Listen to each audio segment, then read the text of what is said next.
Welcome back. So today I'm starting a small little series on this paper by AJ Deus, Primary Evidence in the Quran. It's 34 pages long, but it's incredibly complex. I did consider doing it all in one video, but I think it'd be too much. An awful lot to take in, so probably best to take baby steps or even ant steps. So the title of it is, as you can see, Primary Evidence in the Quran, Ants Move to Ramlah. Okay, so it was published not so long ago, October 28th, 2023. So we're going to start with the introduction, and then we'll go off in different tangents, see if we can make sense of this.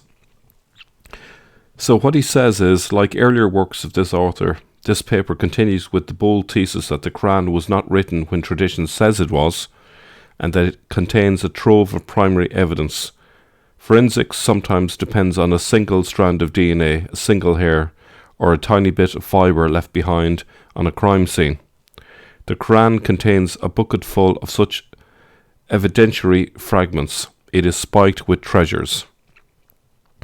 A string of experimental results from decoding a sample from a single surah, the ant, is herewith released. These results are early and subject to errors. Now the thing there with errors, they're bound to happen. Some academics, for fear of making a mistake, will hold back, but AJ Deus is willing to risk ridicule, risk making mistakes in order to get to the big picture, and I'm fully supportive of that endeavour.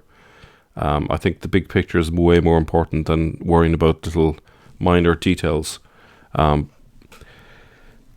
So he goes on to say the aim is to open a path to a high level view, not to be embroiled in minute details of terminology.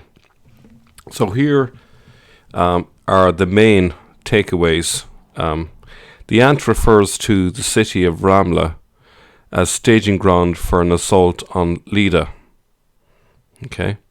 Since Lida, or Lod, used to be a centre of Samaritan Jews, their forced relocation to Ramlah indicates a subjugation of one of the Samaritan sects. Now, before we get any further, let's just take a look at where we're talking about. Okay, so Lod or Lida is there, Ramlah is there, so they're in the same vicinity, and you can see that they are northwest of Jerusalem. Okay, now let's go back. So if we look at it again, Lida or Lod used to be a centre of Samaritan Jews. Their forced relocation to Ramlah indicates a subjugation of one of the Samaritan sects.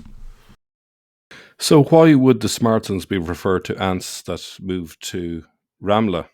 Well, Samaria means watchtower, so it seems appropriate in the analogy that the Samaritans, who are a tiny minority, are the ants. They make an anthill. It fits in with that. Perhaps that's the idea behind it. It's a funny reference to them, I would suggest. Okay. Saba in Surah 27 is symbolic for the Marzutran Jewish Exilarch Ishak at Lida. Now, Saba is basically someone who refused to submit to a dual government by the assailants. Okay. Solomon of Surah 27 refers to Suleiman ibn Abd al-Malik when he was governor. Suleiman was still either loyal to the Jewish Academy of Caesarea or was its head, which itself used to be loyal to Tiberius. The surah places him into the Davidic lineage. So the Jewish Academy of Caesarea was often in opposition to the academies in Babylon. Okay, and we get that kind of flavour in many of the surahs. The jinn and most demonic symbols in the Quran refer to the Umayyad lineage, according to AJ Deus. The word jinn is an overarching term for the Babylonian Pharisee academies of the Gaonim. Right, are you getting that? So he's suggesting that the Umayyad lineage is connected to the Babylonian Pharisee academies of the Gaonim. Now, I just assumed that the Umayyads were Christians, or maybe like a hybrid Jewish Christian sect or something on those lines. So this is quite a different take on this. The birds are the Tayyi, or the Tayyi, okay, of whom the city of Taif with the Banu Taqif are part. Hudhud is al-Hajjaj ibn Yusuf, and he is the messenger on the throne of Muhammad in a chain of Marzutran Muhammads. So he talks about the fact that there's a chain of Muhammads and they're all in the Marzutran family line. So let's just take a look to get a sense of the Exilarch. Okay, so if you look here, 589 to 608, you have Huziel, the 35th Exilarch. Then you have Nehemiah II, who was the Persian governor of Jerusalem from 608 to 614, the key period when they conquered Jerusalem. And then Hanamel, otherwise known as Shalom, considered by this paper here to be Salman Farsi, the 37th Exilarch, 614 to 640, who had a son called Heman the First, which is proposed in this paper. Again, this is a paper by two Jewish authors called The Persian Conquest of Jerusalem, 614. He's proposed as Abdallah ibn Saba, and is the 38th Exilarch, and was the Jewish Exilarch from 640 to 660, and also co-founder of the Karaite sect. So this is quite an important figure. Before we go any further, let's just have a look at what the Karaites were. So this is from the Oxford bibliographies. Now I have a big question mark over this because it's kind of mixed with this sense, but for what it's worth. Okay, the Karaites were the first identifiable sect of Islam according to this. Their identity emerged as followers of Muhammad, attempted to determine the extent to which one could deviate from ideal norms of behavior and still be called Muslim. The extreme Karaite position was that Muslims who commit grave sins effectively reject their religion, entering the ranks of apostates, and therefore deserve capital punishment. Okay, so essentially these were followers of Muhammad, or Muhammad's. If you take AJ Deus's paper, there was a chain of Muhammads, so the Karaites were connected with this. Okay, so if we look back again, we have here a Jewish Exilarch, okay, as a co-founder of the Karaite sect. So you can see that Judaism is very much at the center of all of this. So you have Salman al-Farsi, who's the father of the founder of a Karaite sect. Think about that for a second.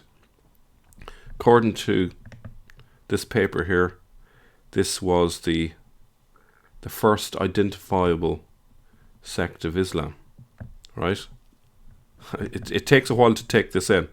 So you have this Exilarch called Hanamel, okay, otherwise known as Shalom, proposed as Salman Farsi. So Salman Farsi is the father of this person here, right? Co-founder of the Karaite sect, okay. Now there's others. We'll come back to this as we need to, okay.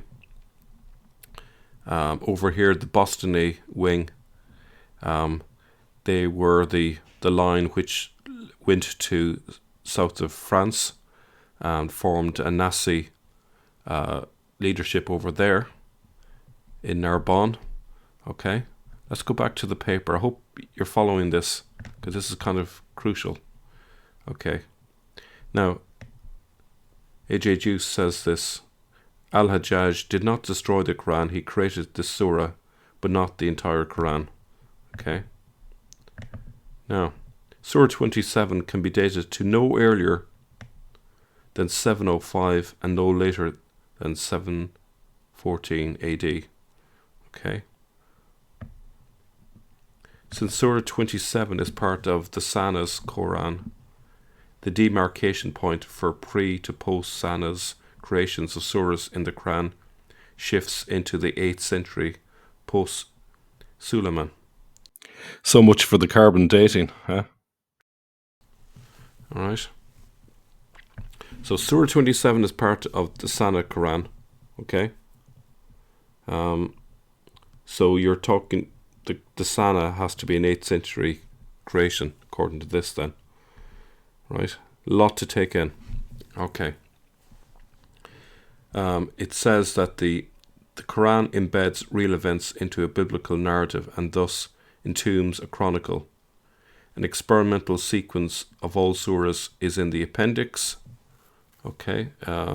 So that's there. If you want to take a look at the paper, AJ proposes a sequence of when the surahs were created.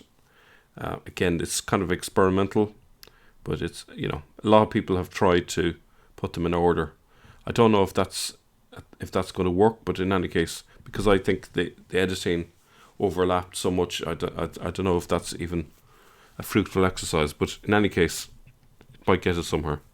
The Quran embeds real events into a biblical narrative and thus entombs a chronicle. Right. To add complexity, it enmeshes at least 3 competing sources. Right. The 2 main groups are from the Marzutran family. Okay. The 2 main groups are from the Marzutran family. They represent a Davidic Sadducean or Sadducee. They represent a Davidic Sadducean mix that is not foreseen in the biblical prescription. One branch is viewed as unclean for its Sassanian intermarriage. Okay. Within this framework, Western Pharisee academies of the Gaonim, the Jen, break off under Umayyad tutelage. The area between the Euphrates and Tigris River was known as the area of pure lineage, which designated that the Jewish people were pure, they weren't intermarried. A third group is the pure Sadducee Nasi lineage from the Levite Korahites, Quraysh, Cyrus, the Abbasids. Okay. Now it's interesting here. This is something that I would have said. I would have made this connection before between Quraysh and Cyrus. I don't know if you remember in my earlier channel, this is something that I proposed. So it's interesting that AJ Deus is also making a similar suggestion there. Okay. Okay, so you've got 3 different branches. There's a lot to take in. So it's all about this family tree here. You'll see if we go up here that there's in this branch, it's the Marzutras are the key family amongst the Exilarch. Okay, down through time. These are essentially Marzutras. Okay. Yeah. Let's go back to the paper. These groups have subgroups that may accept or reject aspects of the other. The surahs evolved over a period of roughly a century after the death of Prophet Muhammad of the traditions. He's not saying there was a Prophet Muhammad, but just in terms of the time frame, in 632 AD, and were probably closed by the Abbasids with Surah 106, the Quraysh. Okay.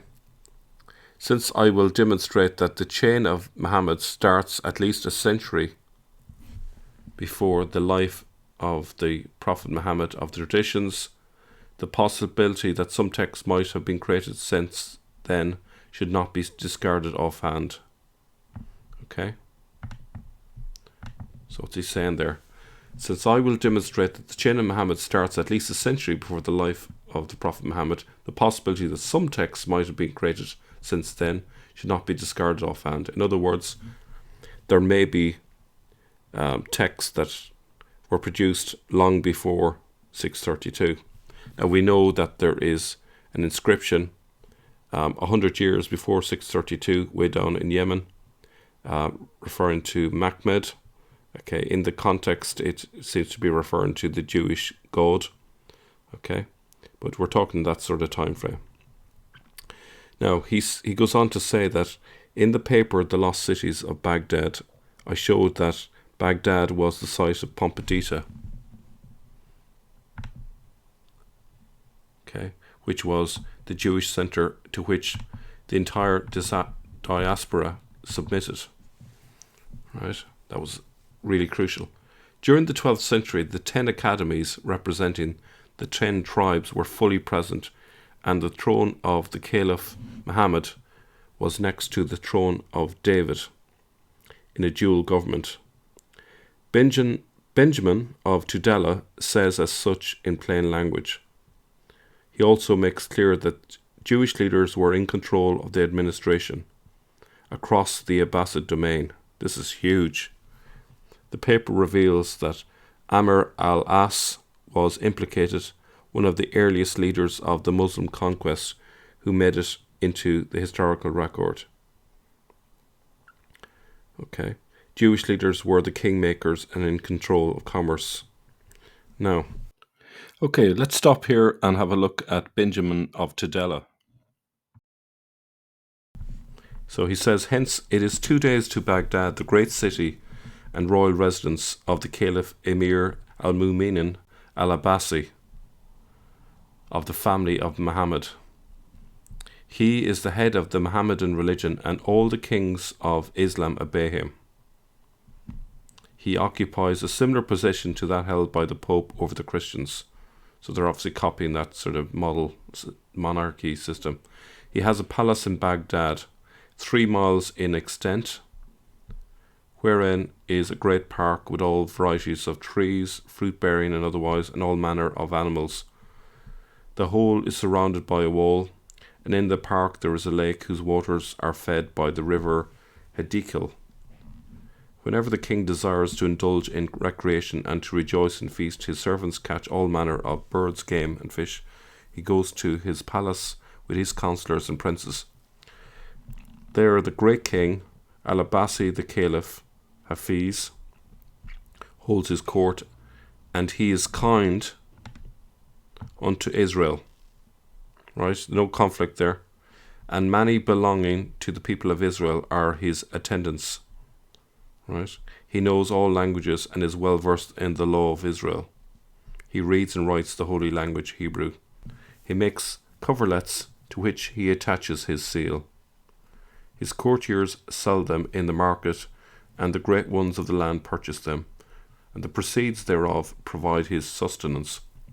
He is truthful and trusty, speaking peace to all men. The men of Islam see him but once in the year. The pilgrims that come from distant lands, now watch this, don't read on, just imagine that this is an interpolation. The men of Islam see him but once in the year. The pilgrims that come from distant lands are anxious to see his face, and they assemble before the palace, exclaiming, Our Lord, light of Islam and glory of our law, show us the effulgence of thy countenance. Now you notice here, they come from distant lands to go into Mecca, which is in the land Al-Yemen. But it seems that this was an interpolation because they're trying to hide the fact that they're going on pilgrimage to see the Caliph, not to see Mecca. Okay? And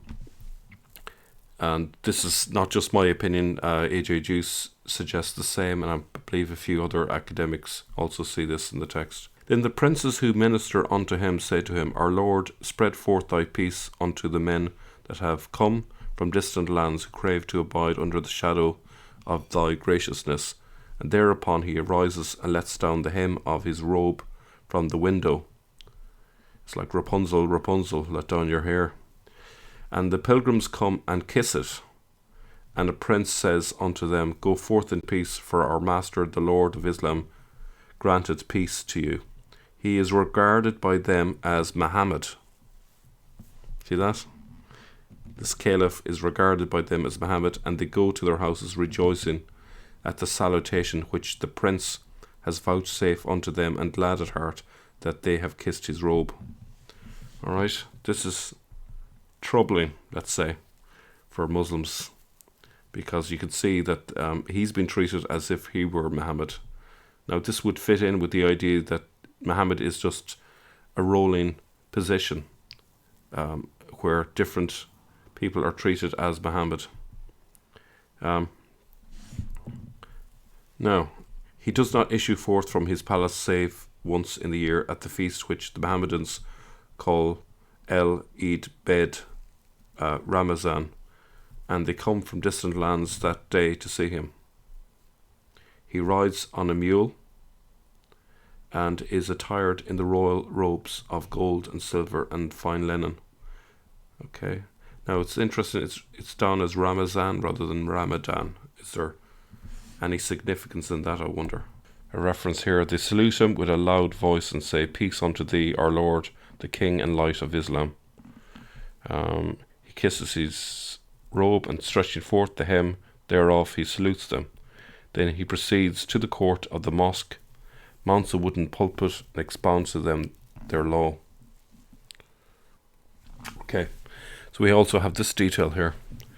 In Baghdad there are about 40,000 Jews, and they dwell in security, prosperity and honour under the great Caliph, and amongst them are great sages, the heads of academies engaged in the study of the law. In this city there are 10 academies. At the head of the great academy is the chief rabbi, Rabbi Samuel, the son of Eli. He is the head of the academy, Gaon Jacob. He is a Levite and traces his pedigree back to Moses, our teacher. The head of the second academy is Rabbi Hanina, his brother, warden of the Levites. Rabbi Daniel is the head of the third academy. Rabbi Eliezer the scholar is the head of the fourth academy, and so forth. You have here Rabbi Eliezer the son of Zemach is the head of the order, and his pedigree reaches to Samuel the prophet, the Korahite. He and his brethren know how to chant the melodies, as did the singers at the time when the temple was standing. You also have here Rabbi Zakkai, the son of Bostanai, the Nazi, is the head of the Siyum. Okay, Bostanai, this Nazi, it would be connected with Narbonne in France. Okay. At the head of them all is Daniel, the son of his day. Okay, who is styled our Lord, the head of the captivity of all Israel. He possesses a book of pedigrees going back as far as David, king of Israel. The Jews call him our Lord, head of the captivity, and the Mohammedans call him Sayyidina bin Dawood, and he has been invested with authority over all the congregations of Israel at the hands of the Emir al-Mu'min, the Lord of Islam. Do you get that? So it doesn't look like the Jews and the Muslims are at war with each other. They seem to have a nice cozy relationship, doesn't it? We'll just take a note at number 4 there. The first line of Exilarchs, which ended with Hezekiah in the year 1040, traced their descent from David through Zerubbabel. Okay. Now, the next bit. For thus Muhammad commanded concerning him and his descendants, and he granted him a seal of office over all the congregations that dwell under his rule, in order that every one, whether Mohammedan or Jew, or belonging to any other nation in his dominion, should rise up before him, the Exilarch, and salute him, and that any one who should refuse to rise up should receive 100 stripes. Let that sink in.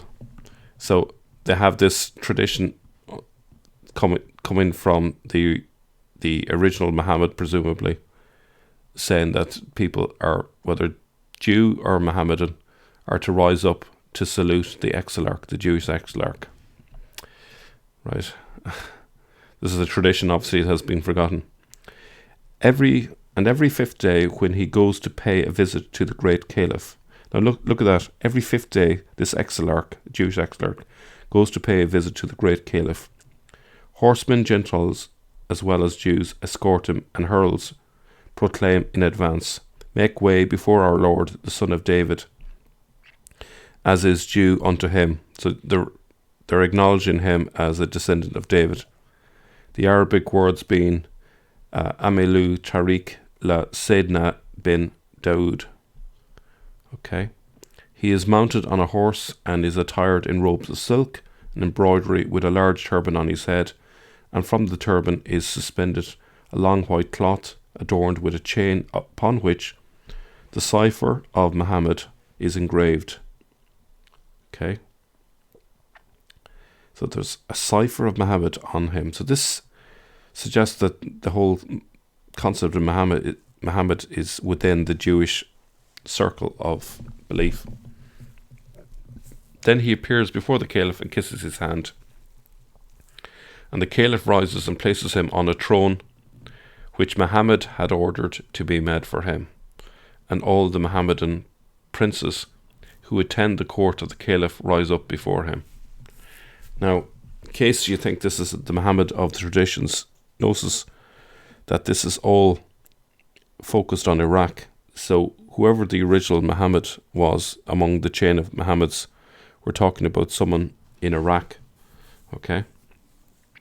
And the head of the captivity is seated on his throne, opposite to the Caliph, in compliance with the command of Muhammad to give effect to what is written in the law. The scepter shall not depart from Judah, nor a lawgiver from between his feet, until he come to Shiloh, and to him shall the gathering of the people be. The authority of the head of the captivity extends over all the communities of Shinar, Persia, Khorasan, Sheba, which is El Yemen, and Diyar Kalak, or Bakir, and the land of Aram, Naharaim, Mesopotamia, and over the dwellers in the mountains of Ararat, and the land of the Alans, which is a land surrounded by mountains and has no outlet except by the iron gates which Alexander made, but which were afterwards broken. Okay, and it goes on into further details there. I think this is probably worth coming back to at a later occasion because there's a lot in this. So this other bit here.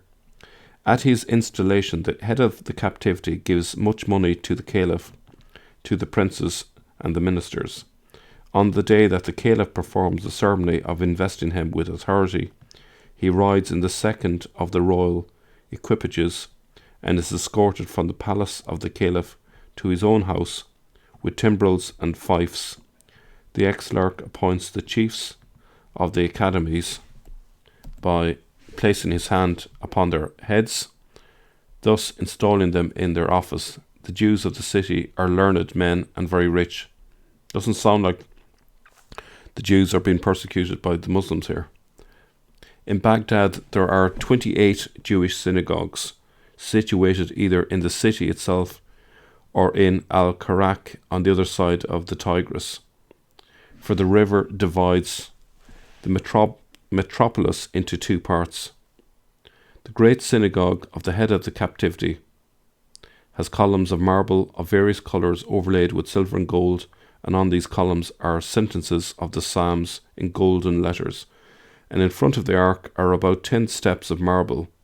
On the topmost step are the seats of the head of the captivity and of the princes of the house of David. The city of Baghdad is 20 miles in circumference, situated in a land of palms, gardens and plantations, the like of which is not to be found in the whole land of Shinar. People come thither with merchandise from all lands. Wise men live there, philosophers who know all manner of wisdom, and magicians expert in all manner of witchcraft.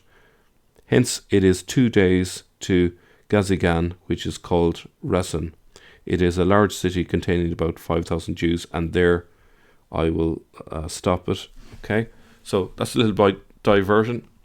Now, it's If we go back to where we left off, AJ Deus has identified Pompadita as being in Baghdad.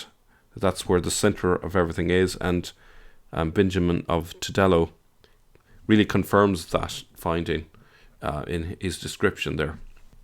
In one form or another, the Caliph should be Sadducee and the throne of David Pharisee. Okay, this is what AJ Deus is saying here. Okay, so the Caliph should be Sadducee and the throne of David Pharisee. Now, does that fit with what we saw according to Benjamin? We saw the head of the Gaonim, the Jewish academies. They were in Baghdad, having an awful lot of power, second only to the Caliph. So according to this, then, the Caliph is a form of Sadducee, whereas second, the Gaonim, are Pharisee. Modern Iran's leadership represents a pure Jewish Sadducee version. Okay? It is perhaps since the Safavid era that they may have overthrown the throne of David. Okay? As far as my research has advanced, the Ottomans still retained the genius Jewish governmental system in one form or another. Genius there, obviously referring to the Gaonim, the Jinn.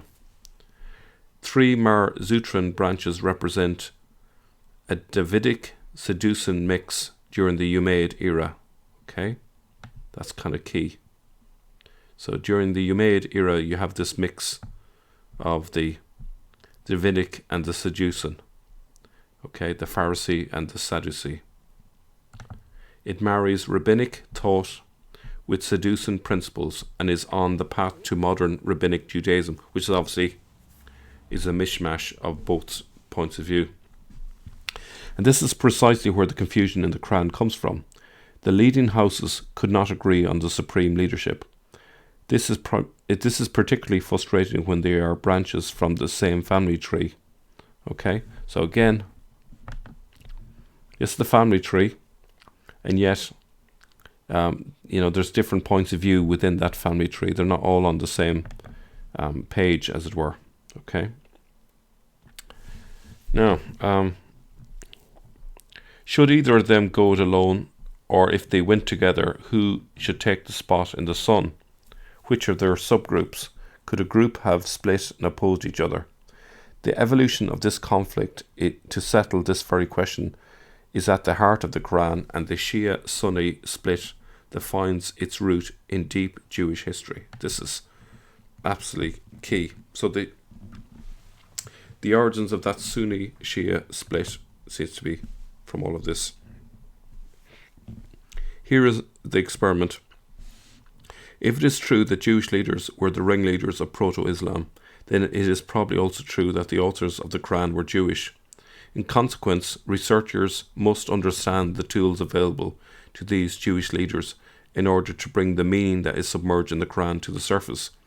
This paper does not serve to claim a definite solution to the Quran or to be free of errors, even grave ones.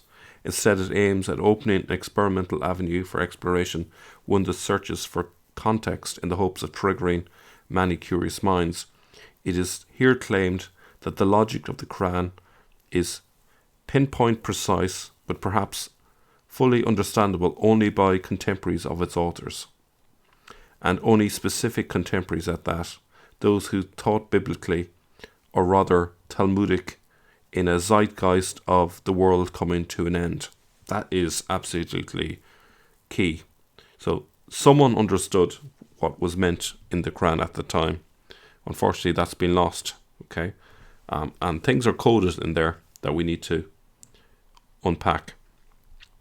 The attempt here is to demonstrate with the example of Surah 27 that a historical progression can be extracted from the Quran along the Umayyad lineage, which consistently represents opponents of the Quran, the Jinn, respectively the Gaonim.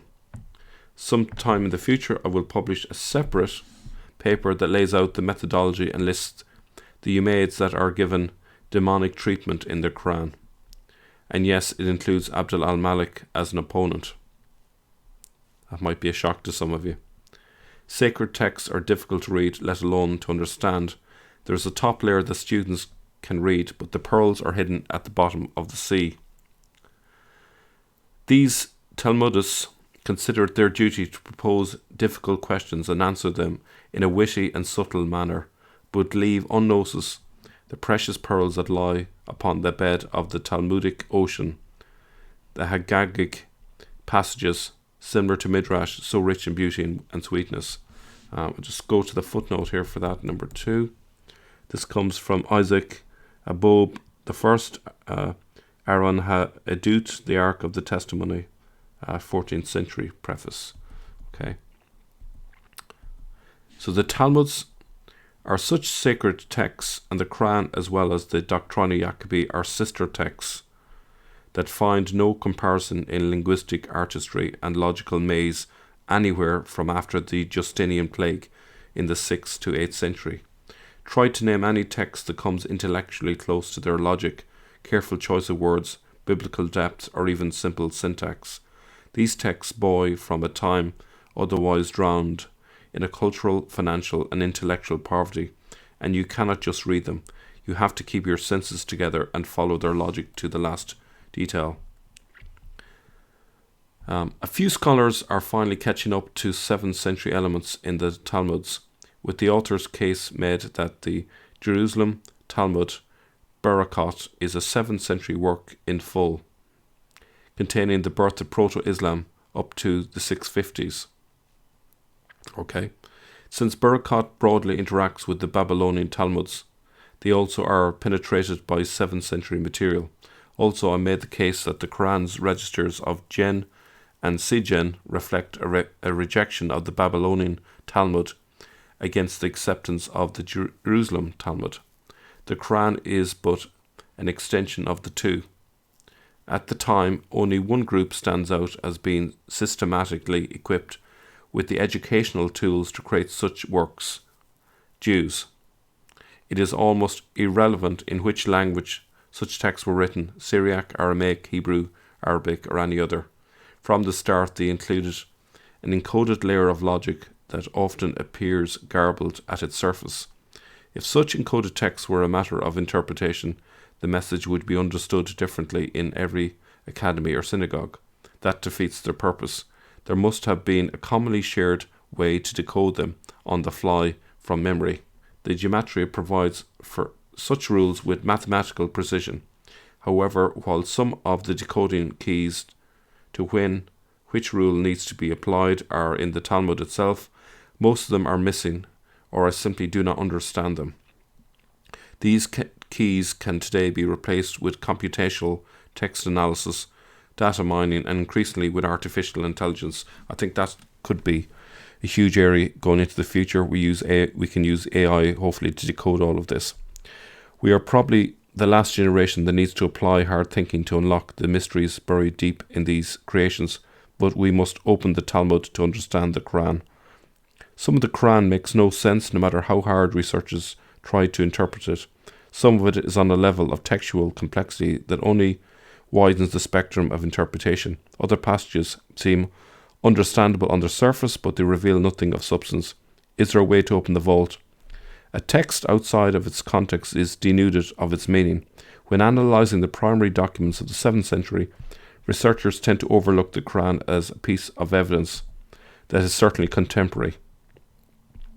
By contemporary to whom, and important to whom? We cannot even be sure whether the first appearance of Islamic text under Abd al-Malik are simply prototypical. Research generally failed to painstakingly pursue the possibility of a later composition of the Quran piecemeal into the Abbasid period. After all, at least 3 religious leaders of great significance other than Prophet Muhammad of the traditions are readily available. Okay, Muhammad ibn Abu Bakr, who took part in Uthman's assassination, Al-Hajjaj's brother Muhammad ibn Yusuf, and Muhammad ibn al-Hanafiya, Mahdi through the supposed Al-Alid, lineage. The Talmud offers as many as 9, probably 10. With little effort, these and others would conveniently enable later narrators to conflate real history with simple time shifts. And there is a chain of Muhammads coming down through the Marzutra lineages, even 2 competing chains of the same dynasty. The Melkite John of Damascus wrote as though a false prophet named Muhammad has appeared from that time to the present. John's present, notice that? So it's like a series of Mahmeds. Okay? We are not listening. He is alive. The 3 mentioned Muhammad stand out with a string of sons that sounds like a mirror of the early Rashidun caliphs, Ali, Hassan, and Hussein, all of whom's originals are otherwise missing in the historical record. But let us be frank, none of these may be real either. Ali, for example, is perhaps just a corruption of the house of Ali, the house of God, i.e. Allah. Okay, so I'm going to stop it there. There's a lot more to cover. I wanted to keep this relatively short, but we've made a good start, and we'll come back to this at a later occasion. Thanks for watching.